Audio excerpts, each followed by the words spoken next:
Dan Geltrude on this. Dan, someone has to pay for this. And who do you think it's going to be? I think it's going to be Neil Cavuto, and maybe it should be Neil Cavuto. Look, the taxpayers are going to be on the hook. When you're talking about Neil, it's $5 billion a month in interest charges right now that the federal government has put on hold. So who's making up that difference? Of course, it's the taxpayers. And if we're talking about the possibility of forgiving all this student debt, of course it's going to come back to all of us to have to make up that difference.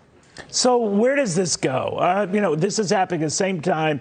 They're debating what could be a $10 to $15 billion COVID relief measure. Where does it stop?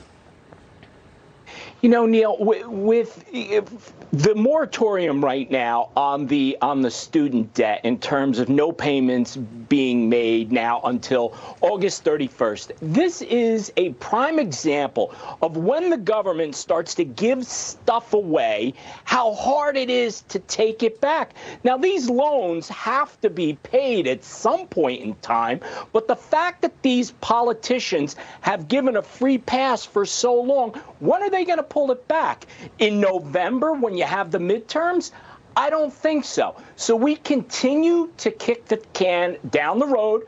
Republicans and Democrats, nobody wants to have any type of fiscal responsibility here, Neil. And until we do that, the debt is going to continue to explode the way it is. And how about this? With interest rates going up, it's only going to get more expensive for all taxpayers. It's interesting because they can move fast on the things they want to, and maybe things they should anyway. I'm talking about the Supreme Court nomination of, Ketanji Brown Jackson.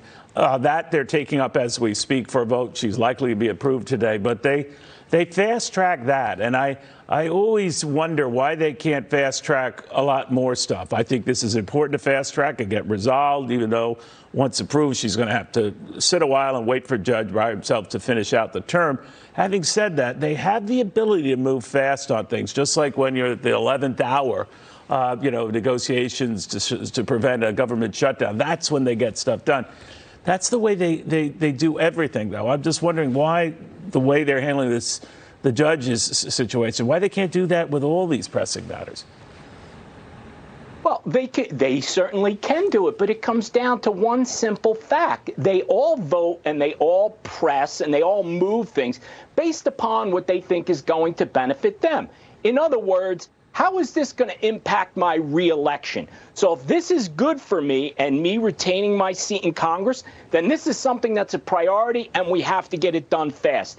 If this is something that's, well, I'm not so sure this is going to help me, then maybe we need to put that on hold. And that's why the bigger discussion point, Neil, with all of this is term limits, because if you can put people in office that could actually make the right decision without worrying about how it's going to impact reelection, we may actually be able to get some things of substance and importance done timely. All right. And then you woke up, Dan. We shall see, my friend. Right. We shall see more to this.